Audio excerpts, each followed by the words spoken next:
Investigation,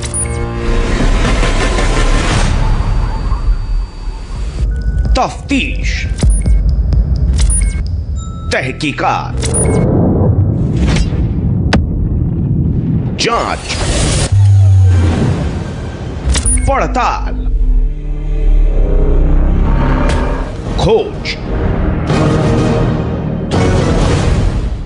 ये पत्रकारिता का, पत्रकार का सबसे बड़ा धर्म है। ये सबसे जरूरी आधार स्तंभ है। टीम न्यूज 24 पत्रकारिता के इसी पिलर को मजबूत करने के लिए जानी जाती है। न्यूज 24 की पहचान ही है सच्चाई, निष्पक्षता, इन्वेस्टिगेशन। कोरोना काल में एक तरफ टीम न्यूज 24 देश को कोरोना से बचाने की मुहिम में जुटी थी और दूसरी तरफ छिपाई गई सच्चाई को सामने लाने के लिए हमारी खोज भी जारी थी। इसी इन्वेस्टिगेशन के दौरान हमारे हाथ कुछ डॉक्यूमेंट्स लगे, कागज मिले। जब हमने उस पर्ची को पढ़ा, जब उस कागज को समझा, तो हमें एक बड़े घोटाले का तार मिला। घोटाले के इस तार को पकड़कर हमने तफ्तीश की तो हमें जो कुछ मिला वो दंग करने वाला है। पड़ताल में हमें एक बहुत बड़े फर्जीवाड़े का, बहुत बड़े घोटाले का पता चला है।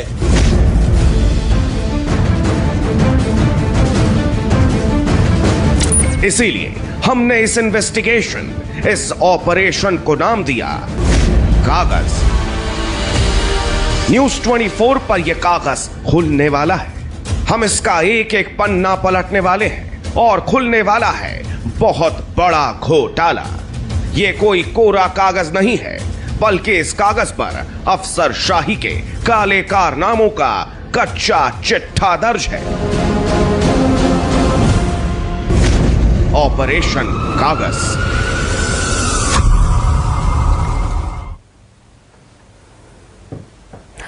जी, ऑपरेशन कागज शुरू हो चुका है न्यूज 24 पर। मैं हूं आपके साथ आशा झा।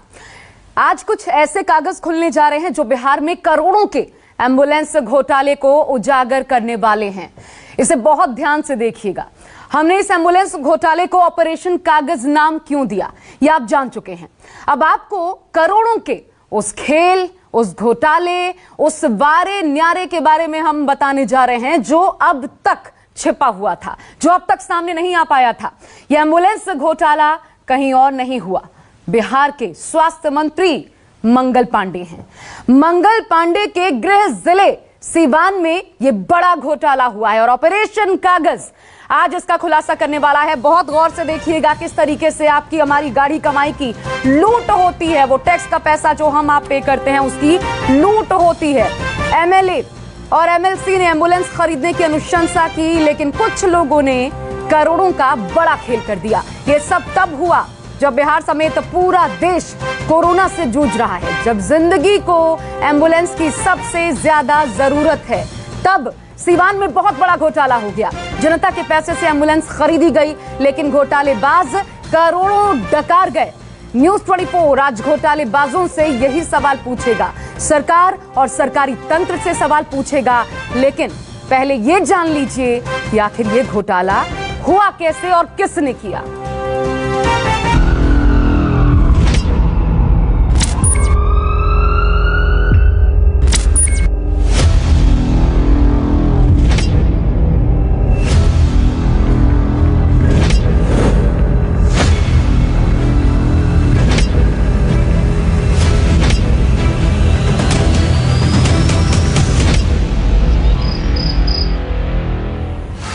बिहार के सदर अस्पताल में खड़ी इस एम्बुलेंस को यह पता है कि इसे लोगों की जान बचानी है, लेकिन गलती से इसे कोई जाकर इसका दाम न बता देना।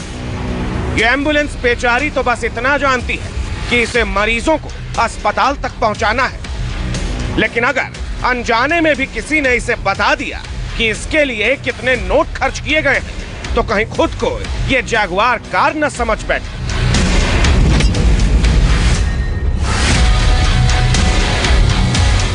इस एक एम्बुलेंस को लाने के लिए न जाने कितने अधिकारियों ने कितना जतन किया है, कागजी कार्रवाई की, तब जाकर ये आई है। लेकिन गलती यहां हो गई कि न्यूज 24 के हाथ वो कागज लग गए हैं और ये कागजी कार्रवाई देखकर हम दंग रह गए।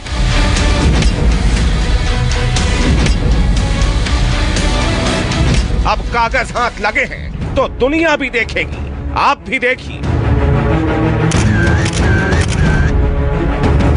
इन 3 पन्नों में लिखे एक एक शब्द, एक एक नंबर सिवान में एम्बुलेंस के नाम पर घोटाले का सबूत है। तो बिना वक्त गवाए इसे सिलसिलेवार तरीके से समझिए। बिल का पहला पन्ना देखिए। सबसे पहले तारीख पर नजर डालिए। 13 दिसंबर 2020, यानी करीब 5.5 महीने पहले मारुति इको एम्बुलेंस के लिए 7,09,850 रुपए का बिल बनाया गया। लेकिन इसके बाद एक बिल और बनाया गया 6,72,000 रुपए का। 6.25 लाख रुपए लिए किस नाम पर गए, अब जरा वो देखिए। फार्मेसी एंड मेडिसिन के लिए कैबिनेट, अटेंडेंट के लिए पीछे seat belt, oxygen panel, medical equipment के लिए कैबिनेट, फायर एक्सटिंग्विशर और 2 सायरन। लेकिन जब हमने इंटरनेट पर मारुति इको एम्बुलेंस के बारे में देखा तो 7 लाख में ये सभी चीजें पहले से ही एम्बुलेंस में लगी रहती हैं। मतलब ये कि 7 लाख दीजिए और एम्बुलेंस रेडी मोड में लेकर जाइए। तो फिर इसके लिए अलग से 6.25 लाख रुपए क्यों दिए गए, किसने दिए और कैसे दिए? अब बिल के दूसरे पन्ने पर दर्ज दूसरा घोटाला देखिए। अलग अलग इक्विपमेंट के दाम जोड़े गए। हमने इंटरनेट पर इन सभी चीजों के दाम देखे तो हम दंग रह गए। मॉनिटर मल्टी पैरामीटर असल दाम है करीब 30,000 रुपए। इसके लिए बिल बनाया गया 1,18,000 रुपए का। सिरिंज पंप बाजार में दाम है करीब 20,000 रुपए। बिलिंग की गई 69,000 रुपए की। सक्शन मशीन बाजार में इसकी कीमत है करीब 8,500 रुपए। इसके लिए दिए गए 33,000 रुपए। ट्रांसपोर्ट वेंटिलेटर की कीमत जोड़ी गई है 3,41,000 रुपए, बल्कि बाजार में इसकी कीमत करीब 60,000 रुपए है। इको एम्बुलेंस में पेशेंट और ड्राइवर के पार्टीशन के लिए चार्ज कर लिए गए 1,24,000 रुपए, जो पहले से इको में होती है। तो फिर इसके पैसे क्यों जोड़े गए? अगर इन सभी चीजों के सही दाम भी अलग से जोड़ दे तो 7 लाख की इको एम्बुलेंस प्लस 30,000 की मॉनिटर मल्टी पैरामीटर प्लस 20,000 का सिरिंज पंप, सक्शन पंप के 8,500 रुपए, यानी कुल मिलाकर 7.5 लाख रुपए ही होते हैं। देखिए, मैं दिखाना चाह रहा हूं कि अंदर में ये जो चीजें दिख रही हैं, वेंटिलेटर लगा हुआ है और वेंटिलेटर के साथ साथ यहाँ तमाम तरह की चीजें दी गई हैं। अटेंडेंट को बैठने की जगह दी गई है और पीछे बहुत सारी चीजें दी गई हैं और इस सब का बिल बनाया गया है बहुत ही दमदार। वो भी बहुत भाग्यशाली होगा जिसने ये बिल बनाया है।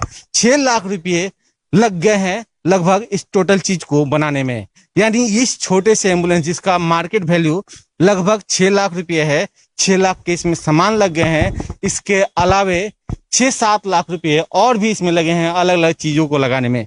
लेकिन इतने पैसे लगाने के बावजूद भी ये एम्बुलेंस अब चल नहीं रहा है। ऐसे में 21 एम्बुलेंस की खरीद की गई थी। ये एम्बुलेंस किसके सौजन्य से आए थे, अब वो भी समझिए।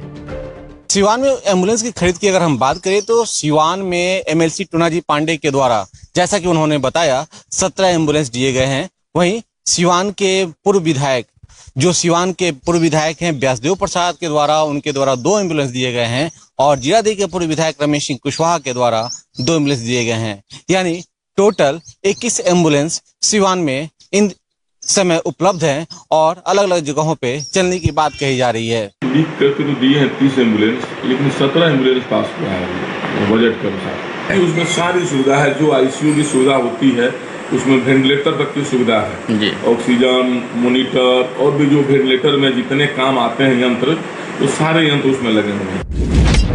विधायक निधि से 2 एम्बुलेंस है ना मेरे विधानसभा क्षेत्र के लिए किया जाए, बस इतना ही होता है। है ना। अच्छा अच्छा। अब कौन एम्बुलेंस होगा, क्या होगा, उसका रेट क्या होगा, वो तो विभाग तय करता है, वही लोग परचेज करते हैं, उसमें हम लोगों का कोई रोल नहीं रहता है ना। हाँ हाँ, उसमें कोई रोल नहीं होता, हम लोगों के फंड से कट जाती है। अब समझिए कि घोटाला है कितना बड़ा। एम्बुलेंस के सभी उपकरणों को मिलाकर करीब 7,50,000 रुपए का खर्च पड़ रहा है। एक एम्बुलेंस के लिए दिए गए 21,84,000 रुपए। लिए गए 21 एम्बुलेंस तो कायदे से खर्च होना चाहिए था 1,57,00,000। लेकिन अगर डीपीओ साहब ने 21,84,000 की रेट पर सभी 21 एम्बुलेंस की खरीद की है तो कीमत पहुंच जाएगी 4,58,00,000 रुपए। यानी अगर 21 एम्बुलेंस की खरीद इसी बिल के आधार पर की गई है तो घोटाला करीब 3 करोड़ रुपए का हुआ है। इस बड़े घोटाले का पता नहीं चल पाता अगर न्यूज 24 के हाथ ये कागजात न लगते। और इसी कागज से यह भी साफ हो रहा है कि यह घोटाला हुआ है डीपीओ राजीव कुमार के दस्तखत से। दस्तखत की तारीख भी बिल बनने के ठीक 5 दिन बाद यानी 18 दिसंबर को कर दी गई। इसी डॉक्यूमेंट से यह भी पता चल रहा है कि कैसे 7.25 लाख के एम्बुलेंस को 22 लाख का बना दिया गया। बिल में पहले इको एम्बुलेंस का पैसा जोड़ा गया। एम्बुलेंस में पहले से ही पार्टीशन और फैब्रिकेशन का काम किया होता है, लेकिन इसके लिए अलग से बिलिंग की गई। एम्बुलेंस के दाम में ही पहले से इंश्योरेंस शामिल होता है, लेकिन इसके पैसे भी अलग से जोड़े गए। रजिस्ट्रेशन भी 7 लाख के ही खर्च में जुड़ा होता है, लेकिन इसके लिए अलग से पैसे लिए गए। वो तो छोड़िए, एक बार लिखा है फैब्रिकेशन और इंस्टॉलेशन, लेकिन एक बार फिर से पार्टीशन के नाम पर 1.25 लाख रुपए लिए गए। आपको दिखाना चाहते हैं इस एम्बुलेंस के पीछे क्या क्या व्यवस्थाएं हैं, कैसे यहाँ सुरक्षित है मरीज, इसकी चाबी कहाँ है, इसकी जानकारी किसी को नहीं लग रही है। देखिए, मैं दिखाना चाह रहा हूँ कि अंदर में ये जो चीजें दिख रही हैं, वेंटिलेटर लगा हुआ है और वेंटिलेटर के साथ साथ यहाँ तमाम तरह की चीजें दी गई हैं। अटेंडेंट को बैठने की जगह दी गई है और पीछे बहुत सारी चीजें दी गई हैं।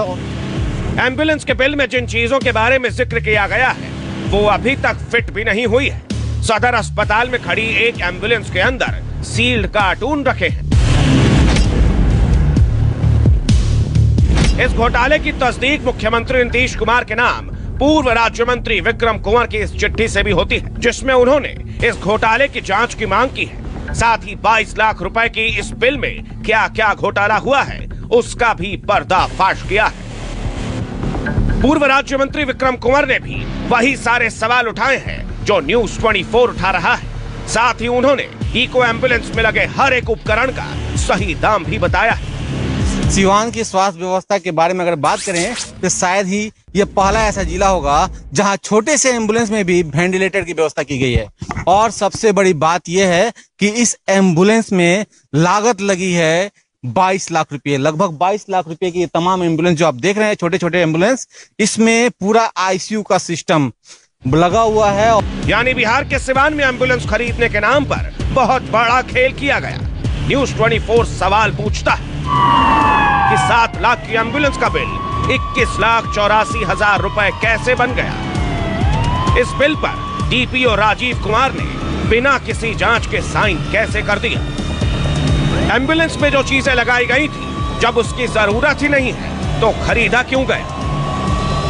ये तो शुरुआती सवाल है, अभी कई और खुलासे होने वाले हैं, कई और सवाल उठने वाले हैं। बस अधिकारी अपना अपना जवाब तैयार रखें।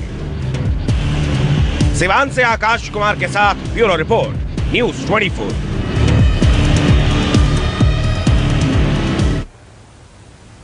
जी हां, तो कच्चा चिट्ठा खुल चुका है और करोड़ों का घोटाला सामने आ चुका है। और इतने बड़े बड़े अक्षरों में आप देख रहे होंगे, हर एम्बुलेंस में बड़े बड़े अक्षरों में बाकायदा विधायक जी का नाम लिखा होता है।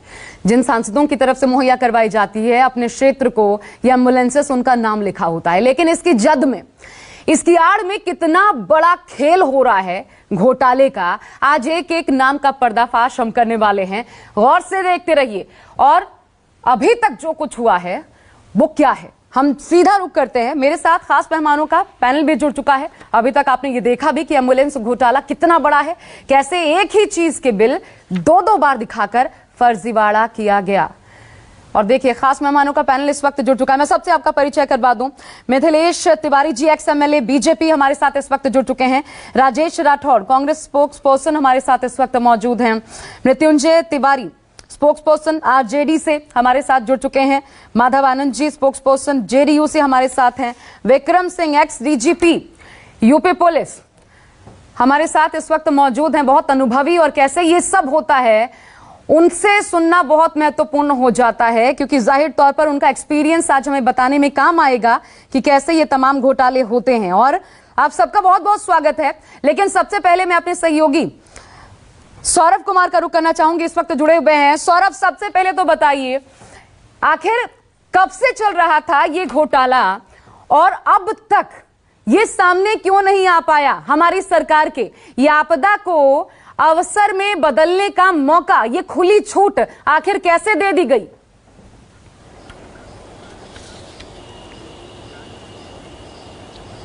जी बिल्कुल, यह घोटाला शुरू से ही चल रहा था। कारण यह जो मामला है यह 2020 का है कि कैसे एक एम्बुलेंस को 21,84,000 में खरीदा गया था, जबकि अगर उस एम्बुलेंस का अगर वैल्यूएशन किया जाए तो मुश्किल से 6 से 7 लाख रुपए होंगे। सबसे बड़ी बात है कि देखिए, इसमें शुरू से ही जो खरीदारी हुई एम्बुलेंस की, इसमें शुरू से ही लापरवाही बरती गई, शुरू से ही नियम को ताक पर रखा गया। सबसे बड़ी बात होती है कि कोई भी विधायक या MLC जब भी अनुशंसा करते हैं कि हमारे क्षेत्र में सेवा के लिए 2 एम्बुलेंस की जरूरत है, उसके बाद वह DPO को एक लेटर लिखते हैं, यानी अनुशंसा करते हुए वह लेटर लिखते हैं, और जो DPO होते हैं वह तय करते हैं कि 2 एम्बुलेंस की राशि कितनी होगी। उसके बाद विधायक उस पर साइन करते हैं, यानी विधायक फंड से उतनी राशि रिलीज की जाती है और उसके बाद एम्बुलेंस की खरीद होती है। तो निश्चित रूप में एम्बुलेंस की जो खरीद हुई होगी उसमें एक कमेटी बनाई गई होगी, जिसमें 5 लोगों की कमेटी होती है, जिसमें DPO होते हैं, जिसमें DDC होते हैं, जो जिले के सिविल सर्जन होते हैं वह भी उस कमेटी में शामिल होते हैं। उनके देख रेख में ना केवल खरीदारी होती है, बल्कि खरीदारी होने के बाद एक असेसमेंट होता है कि हमने जो खरीदा है, जो सुविधाएं मांगी गई है, वह इसमें मौजूद है या नहीं है। दूसरी सबसे महत्वपूर्ण बात कि यह एक नियम है कि जितनी भी खरीदारी होगी वह जेम पोर्टल से होगी, लेकिन यहाँ यानी सिवान जिले में जो एम्बुलेंस की खरीदारी हुई है वह जेम पोर्टल से नहीं हुई है। यह खरीदारी यह कह के हुई कि जो मुझे चाहिए, यानी जो एम्बुलेंस मुझे चाहिए वह जेम पोर्टल पर उपलब्ध नहीं है। उसके बाद एम्बुलेंस के लिए टेंडर निकाले गया और वो भी ऐसी कंपनी से खरीदा गया, इंद्रासन ट्रेडिंग कंपनी, जो सिवान में एक शटर का दुकान है। आप समझ सकते हैं, एक शटर की जो दुकान है जिसका ट्रैक रिकॉर्ड कुछ भी नहीं है। उसका जो कंपनी है उसका ट्रैक रिकॉर्ड यह है कि नल जल में जो छोटे मोटे पाइप का जो सामान होता है उसको बनाने वाली वो कंपनी है, ट्रेडिंग की काम करती है, यानी कहीं से वह खरीदती है और उसके बाद आपको देती है। एक छोटे से कंपनी को एम्बुलेंस की खरीदी के लिए, उनके इंस्टॉलेशन के लिए उसको काम दिया गया, जिसका ट्रैक रिकॉर्ड एम्बुलेंस से रिलेटेड या स्वास्थ्य संबंधित जो उपकरण होते हैं उसका रिकॉर्ड उसके पास नहीं था। ये भी गलत हुआ, यानी जेम पोर्टल से नहीं खरीदना ये भी एक गलती थी। इसके लिए टेंडर निकालना, वो भी एक ऐसे कंपनी को देना जिसका ट्रैक रिकॉर्ड स्वास्थ्य संबंधित या एम्बुलेंस से रिलेटेड या फिर जो स्वास्थ्य संबंधित उपकरण होते हैं उसका वो काम नहीं करता था। वो जल नल योजना के तहत जो काम होते हैं फिटिंग्स की जो कंपनी है बहुत, तो इस पूरे आप बने रहिएगा सौरभ, मैं वापस आपके पास आती हूँ। बात फिटिंग्स की जो कंपनी है जो नल बेचती है, पाइप्स बेचती है, शार बेचते हैं, इस कंपनी से डील की गई, बाकायदा अधिकारियों के हस्ताक्षर हुए, घोटाला हो गया। किसी ने नहीं पूछा कि आखिर ये कंपनी जो है इंद्रासन, सब क्योंकि इसी नींद में डूबे हुए थे, इस कंपनी से खरीद कैसे लिया गया, किसी ने नहीं पूछा, किसी ने जहमत नहीं उठाई या किसी की आंख के आगे ये आया भी नहीं। विक्रम कुंवर जी हमारे साथ इस वक्त जुड़े हुए हैं, पूर्व राज्य मंत्री, और विक्रम कुंवर जी ने खुद अनुशंसा की है मुख्यमंत्री से कि जांच की जाए, ये घोटाला हुआ है। विक्रम जी, सीधा आपके पास आते हुए स्वागत है आपका न्यूज़ 24 पर। सर, सबसे पहले ये बताइए कैसे पता चला आपको इस फर्जीवाड़े का? आपने क्या कहा है मुख्यमंत्री से अपने पत्र में?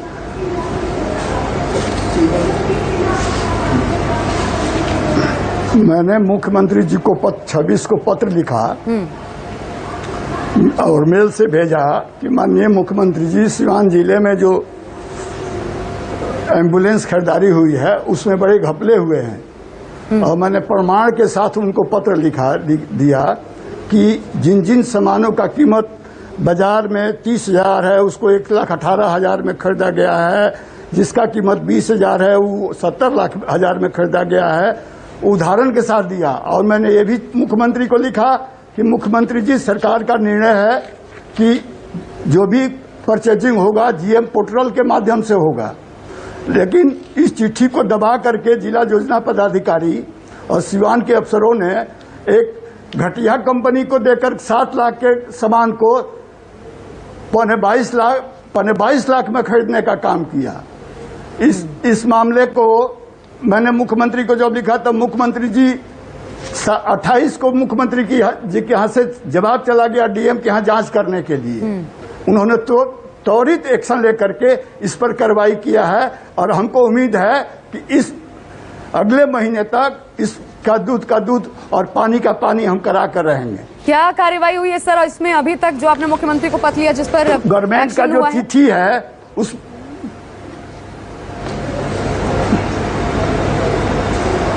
मुख्यमंत्री ने डीएम को जांच करने के लिए लिख दिया है। मुख्यमंत्री जी के यहाँ से जवाब चला गया कि आप जांच कराइए, जांच करके रिपोर्ट करिए। प्रथम दृष्टया आप इस पूरे घोटाले को बखूबी समझ रहे हैं, लेकिन ये इसीलिए मैं कुंवर जी आपसे एक चीज समझना चाहती हूँ। मैं आपसे एक चीज समझना चाहती हूँ, किनकी संलिप्तता, किनकी सहभागिता इस बड़े घोटाले में आपको नजर आई?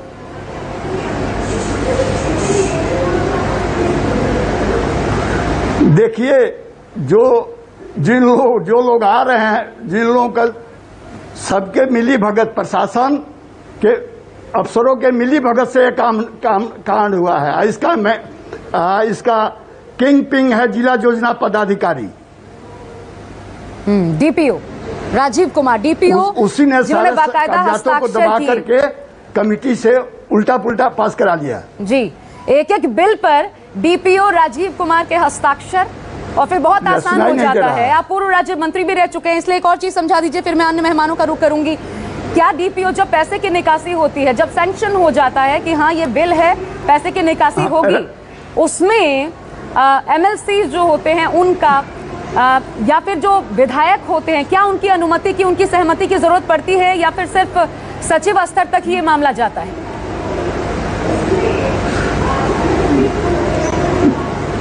विधायक का काम है दस्तखत कर देना, चिट्ठी लिख देना।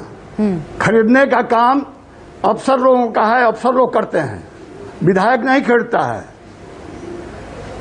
ठीक है, अब वो लोग तय करते हैं कि कौन रोड कैसे बनेगा, कौन सामान कितना में खरीदाएगा। और ये जानबूझ करके डीपीओ और सीवान जिला के कुछ अफसर लोग मिलजुल करके सरकार के चिट्ठी को, जो एक बार 18 में गया है, एक बार 20 में गया है कि जीएम पोर्टल से ही सामान खरीदना है, इन लोगों ने चिट्ठी को दाब करके अपने मन से प्राइवेट को दे दिया। ठीक है, आप बने रहिए, माधव आनंद का मैं रुख कर लेती हूँ, आप बने रहिएगा। आपने बहुत बेहतर तरीके से समझा दिया कि कैसे ये सब कुछ हुआ है। माधव आनंद जी, ये कैसे खुली छूट दे दी गई? आपदा को अवसर में बदलने के लिए कैसे इन अफसरों को खुली छूट दे दी गई और आंखें मूंद ली गई? इंद्रासन से खरीदारी हुई और उसी तरीके से नींद में डूब गई सरकार, और ये होता रहा, पिछले साल से हो रहा है। अब जाकर पूर्व राज्य मंत्री आपको बता रहे हैं, तब जाकर अनुशंसा हो रही है, तो सरकार कर क्या रही है?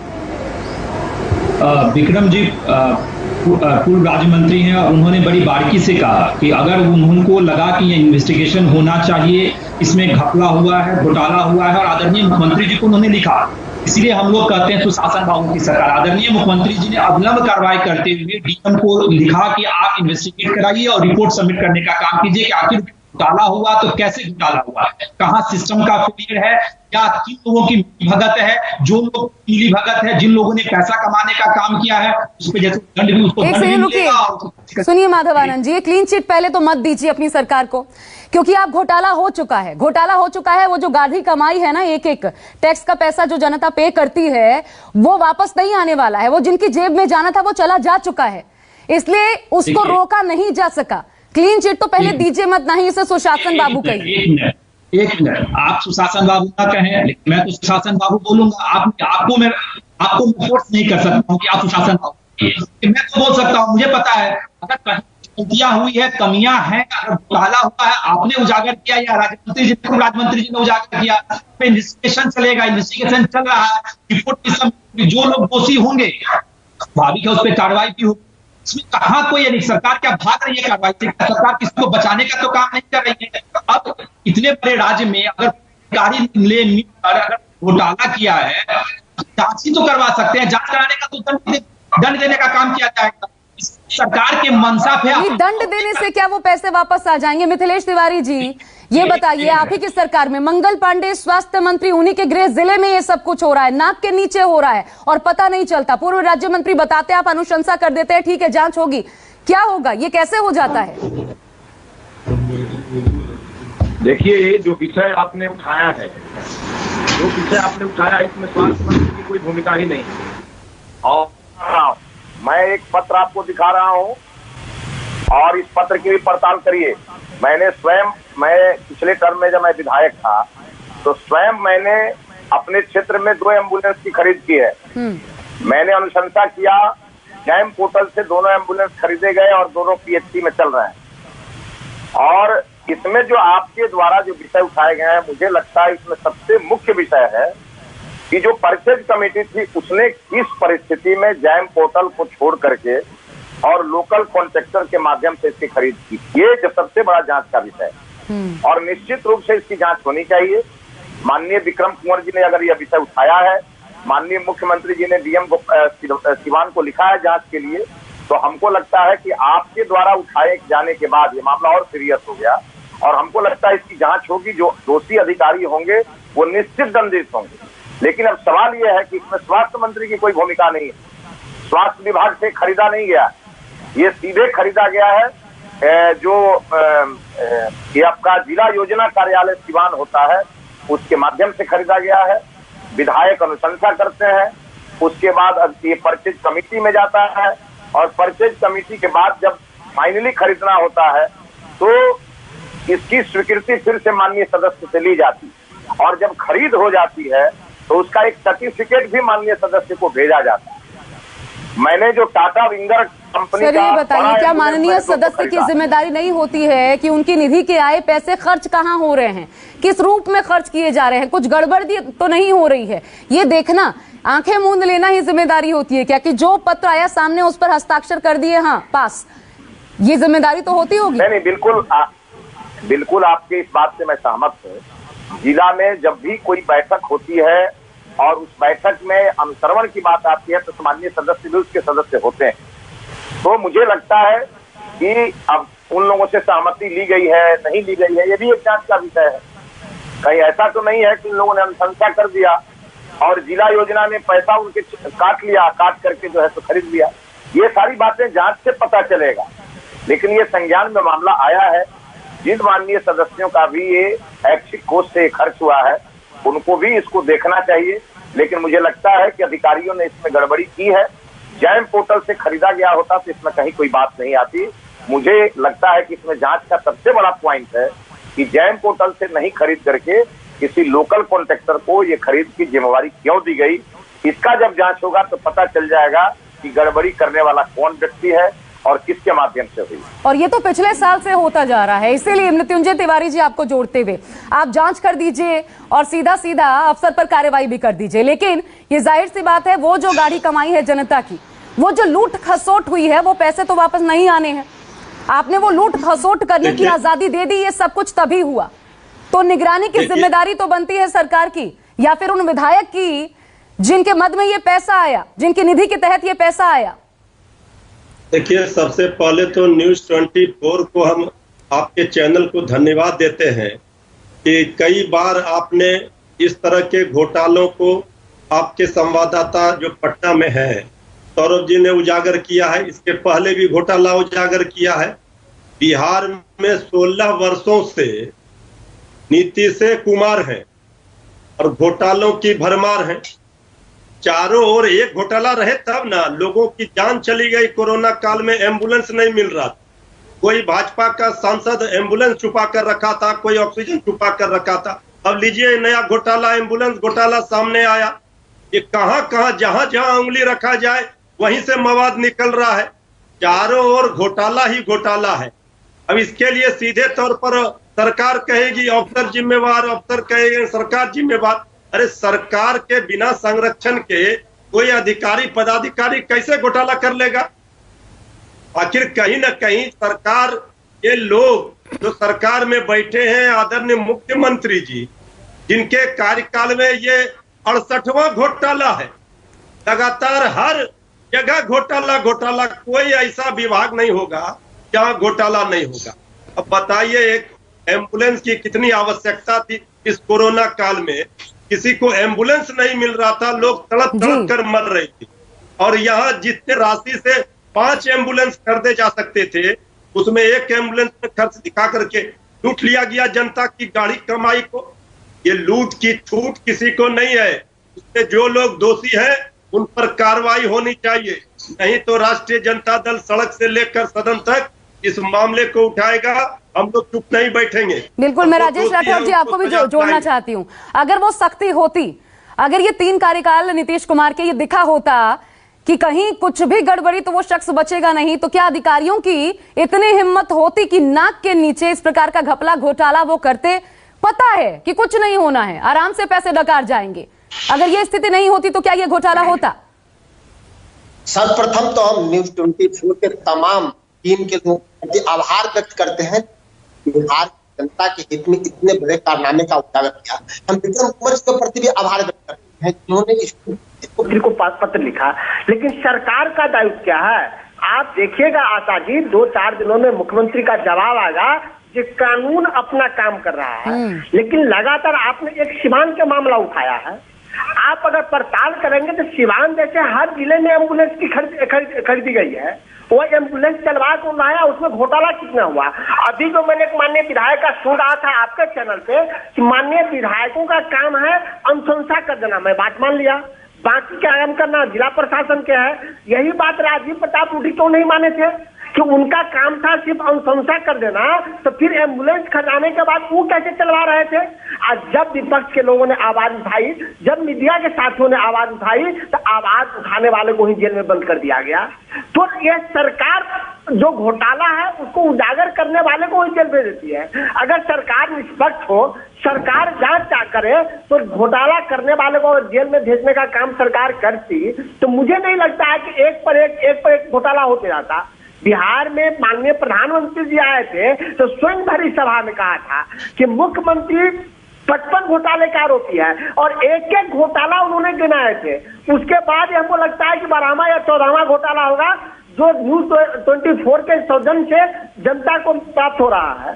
इससे पहले भी आपके चैनल ने कई घोटाले का उजागर किया। और ये तब है, आश्चर्य है माधव आनंद जी, आश्चर्य है, सबसे बुरी स्थिति बिहार की है, बुरी स्थिति है। स्वास्थ्य महकमे की इतनी जर्जर दुखदाई स्थिति शायद किसी प्रदेश में नहीं है।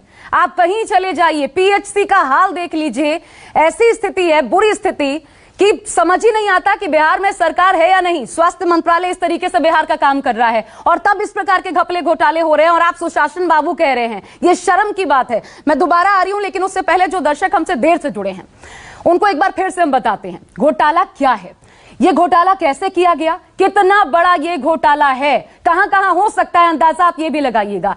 और आपको सीधा हम लिए चलते हैं एक दूसरे स्टूडियो जहां पर हमारे सहयोगी सऊद इस वक्त मौजूद हैं और एक बार फिर से इस घोटाले की पूरी एबीसीडी समझिए। जी तो मैं आपको एक बार फिर से पूरे घोटाले का रिकैप दिखाता हूं। सबसे पहले देखिए कि बिल पर किन किन चीजों के पैसे जोड़े गए। सबसे पहले मारुति इको के नाम पर 7,09,850 रुपए लिए गए। इसके बाद की अगर बात करें तो एम्बुलेंस की फैब्रिकेशन और इंस्टॉलेशन के लिए 6,72,000 का बिल बनाया गया। फिर इसके बाद बिल के दूसरे पन्ने पर इंश्योरेंस के लिए अलग से 36,500 रुपए का बिल जोड़ दिया गया। रजिस्ट्रेशन और ट्रांसपोर्टेशन के नाम पर 78,733 रुपए की वसूली की गई। वहीं ट्रांसपोर्ट वेंटिलेटर के नाम पर जो 3,41,600 रुपए का बिल जोड़ दिया गया। इसके बाद नंबर आता है मॉनिटर मल्टी पैरामीटर का, जिसके एवज में बिल में 1,18,720 रुपए वसूले गए। सिरिंज पंप के लिए 69,440 रुपए लिए गए। पोर्टेबल सक्शन मशीन का बिल 33,600 रुपए जोड़ा गया और एम्बुलेंस में ड्राइविंग सीट और पेशेंट केबिन के बीच का जो पार्टीशन है उसके लिए 1,24,160 रुपए का बिल बनाया गया। तो कुल मिलाकर के एक एम्बुलेंस, जी हां, एक मारुति इको एम्बुलेंस 21,84,623 रुपए की बन गई। तो यह तो बिल की बात हुई, जिसके नाम पर एक एम्बुलेंस को करीब 22 लाख रुपए का बना दिया गया। अब आपको समझाते हैं कि आखिर इस बिल के जरिए एम्बुलेंस घोटाला किया कैसे गया। इस बिल में एम्बुलेंस फैब्रिकेशन एंड इंस्टॉलेशन के नाम पर जो 6,72,000 रुपए का बिल बनाया गया, जो लिए गए ये पैसे, दरअसल वो एम्बुलेंस के साथ ही आता है और इसमें स्ट्रेचर से लेकर के ऑक्सीजन सिलेंडर रखने की भी जगह यहां तक की होती है और सायरन का भी बिल जोड़ा हुआ होता है। इसके बाद 1 साल के इंश्योरेंस के नाम पर जो 36,520 रुपए लिए गए वो भी एम्बुलेंस के बिल में ही जुड़ा हुआ होता है। वहीं रजिस्ट्रेशन और ट्रांसपोर्टेशन के नाम पर जो 78,733 रुपए का बिल जोड़ा गया वो भी इको के बिल में ही शामिल होता है। ट्रांसपोर्ट वेंटिलेटर के नाम पर जो 3,41,600 रुपए अलग से जोड़े गए उसका जो असली दाम है वो करीब 60,000 रुपए का है। वहीं मॉनिटर मल्टी पैरामीटर के लिए जो 1,18,000 रुपए लिए गए, इसका असल दाम जो है वो है 30,000 रुपए। जिस सिरिंज पंप के 69,440 रुपए दिखाए गए उसका जो दाम है वो तकरीबन 20,000 रुपए है और सक्शन मशीन के लिए 33,600 रुपए वसूले गए, लेकिन वो बाजार में महज 8,500 रुपए के आसपास मिल जाती है। पार्टीशन के लिए भी 1,24,160 रुपए लिए गए। अब यहां पहली बात यह है कि यह एम्बुलेंस में पहले से ही होती है, लेकिन दूसरी बात यह भी है कि जब फैब्रिकेशन के लिए एक बार पैसे जोड़ दिए गए तो फिर पार्टीशन अलग से क्यों? तो घोटाला कैसे किया गया यह तो आपने समझ लिया, लेकिन अब यह भी जान लीजिए कि घोटाला कितना बड़ा है। एम्बुलेंस की असल कीमत है 7 लाख रुपए। बिल में एम्बुलेंस की कीमत, रजिस्ट्रेशन, इंश्योरेंस, पार्टीशन मिलाकर के यह पहुंच गई 16,21,000 रुपए, यानी कि यहां सीधे सीधे 9,12,000 का घोटाला किया गया, क्योंकि यह डिफरेंस इतना ही है। जो कि इक्विपमेंट इस एम्बुलेंस में लगे हैं बाजार में उसकी जो असल कीमत है वो 50,000 रुपए है, लेकिन बिल में इसके एवज में 5,63,000 रुपए जोड़े गए, यानी कि इसमें भी 5,13,000 का सीधे सीधे घोटाला किया गया। तो इस हिसाब से एक एम्बुलेंस और उसमें लगे इक्विपमेंट की अगर असल कीमत देखें तो 7.5 लाख के आसपास की पड़ती है, लेकिन डीपीओ साहब ने इसके लिए 21,84,000 रुपए सैंक्शन कर दिए, यानी कि एक एम्बुलेंस पर करीब सीधे सीधे 14,34,000 का घोटाला कर दिया गया। आपको यह भी बता दें कि अगर इसी रेट पर सभी 21 एम्बुलेंस खरीदे गए तो फिर घोटाला जो है वो कितना बड़ा हो जाता है। दरअसल इसकी सही कीमत होनी चाहिए थी 1,57,00,000 रुपए पूरे एम्बुलेंस के, लेकिन इस बिल के हिसाब से जो कुल 21 एम्बुलेंस है उसकी कीमत पड़ी 4,58,00,000 रुपए, यानी कि घोटाला करीब 3 करोड़ का हो गया। अब इस 3 करोड़ के घोटाले को कैसे अंजाम दिया गया उसका भी पूरा मॉडल आपको समझाते हैं, वो समझिए। पहले तो इको एम्बुलेंस का बिल बनाया गया, इसमें फैब्रिकेशन का बिल बिल्कुल अलग से लगाया गया, पार्टीशन का बिल भी अलग से जोड़ दिया गया, इंश्योरेंस और रजिस्ट्रेशन के लिए भी पैसे अलग से ही दिखाए गए। इसके बाद हर इक्विपमेंट के लिए भी 2 से 3 गुना ज्यादा पैसे का बिल बना दिया गया और जोड़ दिया गया। जिन इक्विपमेंट्स की जरूरत इन एम्बुलेंस में थी ही नहीं वो भी खरीद लिए गए।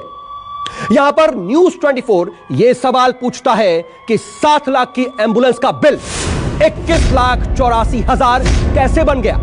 बिल पर डीपीओ ने बिना जांच के साइन आखिर कैसे कर दिया? क्या एम्बुलेंस का सही इस्तेमाल हो रहा है?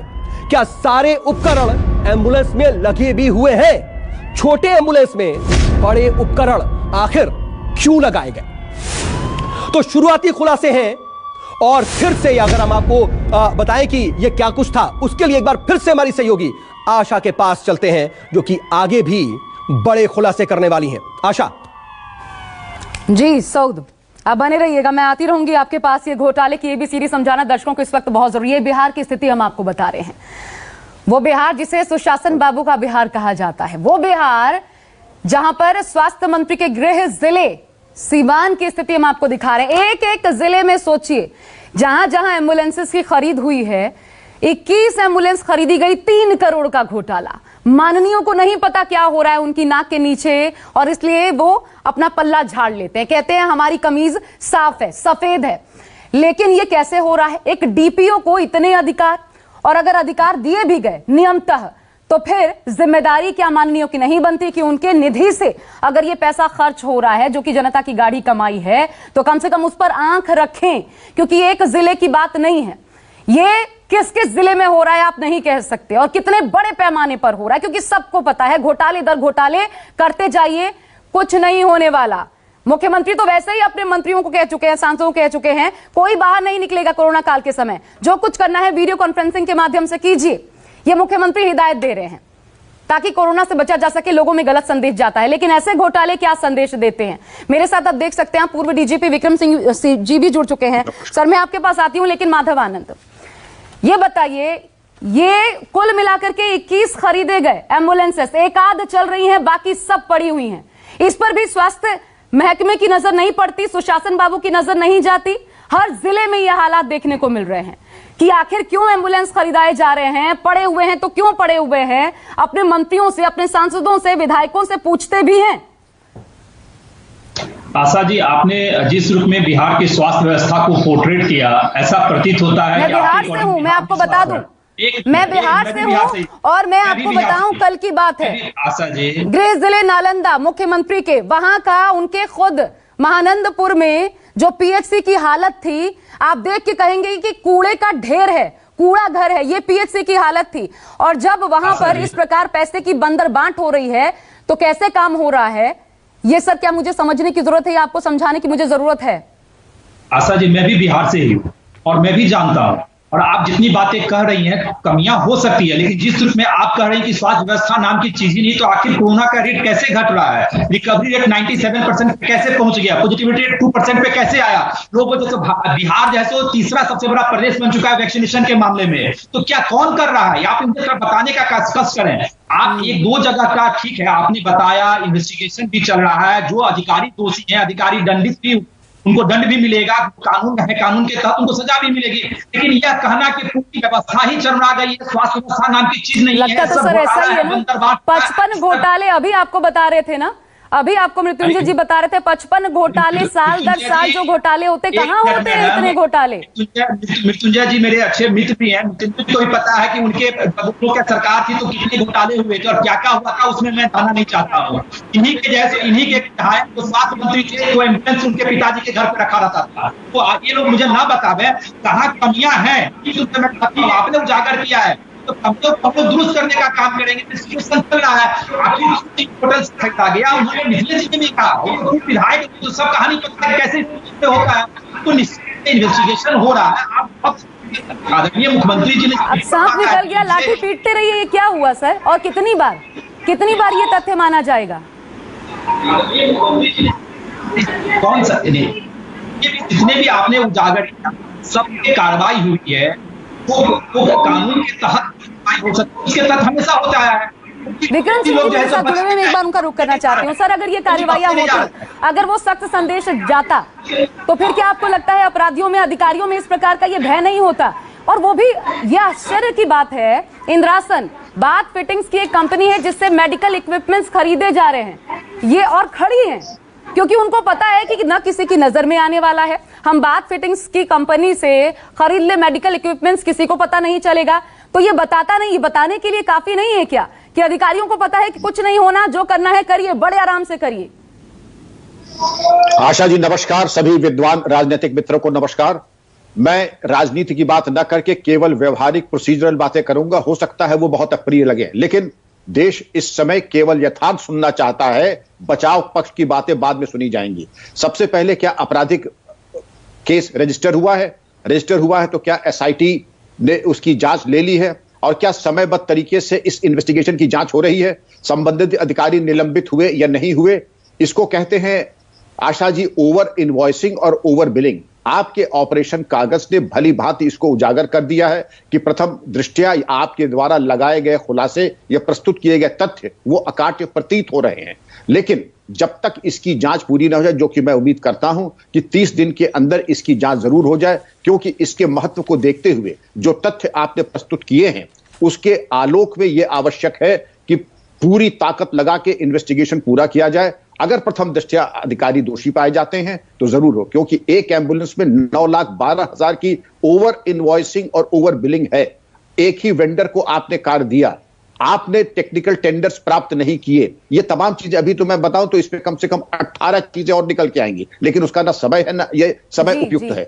लेकिन प्रथम दृष्टया अगर आपने आशा जी इसका खुलासा किया है तो मैं उम्मीद करता हूं कि बिहार की शासन प्रशासन जिसकी छवि इतनी उज्जवल है स्वच्छता की ओर, जनता बड़ी कातर दृष्टि से देख रही है कि संक्रमण काल में कम से कम जो दोषी अधिकारी, कर्मचारी और जो फर्म है उनके खिलाफ ऐसी कार्रवाई करे, रिकवरीज करे, जिससे कि कम से कम गरीब जनता तक वो सुविधा पहुंच जाए। न्याय दिखना चाहिए ना कि हमारे मुख्यमंत्री इतने सख्त है। बिहार में भरोसा तो हो, लोगों को पता ही है कि कुछ नहीं होना है, सब कुछ ऐसे ही हो रहा है, इस प्रकार की हालात है। विक्रम कुंवर जी ये बताइए, क्योंकि अनुशंसा तो कर दी मुख्यमंत्री ने कि इसमें जांच करवाइए, लेकिन क्या डीपीओ जो राजीव कुमार है वो अपने पद से फिलहाल हटाए गए हैं?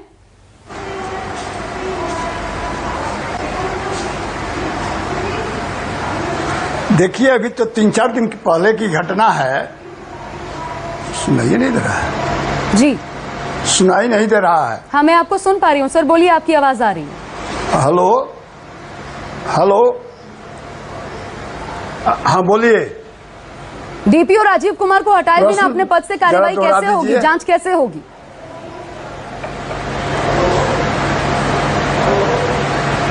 शायद कुछ डिस्टर्बेंस है, मैं इस सवाल का जवाब से आपसे लूंगी, दोबारा आपको कनेक्ट भी करने की कोशिश करते हैं। तो ये हाल सोचिए, 21 एम्बुलेंसेस खरीदी गई, 3 करोड़ का घोटाला और अलग अलग जिलों में, और खरीदी गई घोटाले के साथ आम आदमी के काम तो आए, वो भी नहीं आ रहा है। आपदा काल में हमने देखा किस तरीके से सड़कों पर लोग मर गए, नहीं मिली एम्बुलेंस, एम्बुलेंस में आईसीयू के तमाम उपकरण लगे हुए हैं, लेकिन इसके बावजूद वो इस्तेमाल में नहीं आई। अभी हाल फिलहाल हमने देखा था इसी तरह राजीव प्रताप रूडी का मामला जब उठा था, वहां पर भी एम्बुलेंसेस खरीदी, इस्तेमाल नहीं हुई। ड्राइवर की कमी है, वो उस बिहार में ड्राइवर की कमी है जहां बेरोजगार इतने घूम रहे हैं सड़कों पर कि आप घूमने निकले तो शायद हर तीसरा चौथा व्यक्ति या दूसरा व्यक्ति आपको बेरोजगार मिल जाए, तब कहा जाता है कि ड्राइवर ही नहीं मिला। हम इस बड़ी खबर पर लगातार बने हुए हैं। ये घोटाला कैसे किया गया, किसकी शह पर, कैसे हुआ नाक के नीचे, हर एक बड़ी डिटेल। नमस्कार, मैं हूं मानक गुप्ता।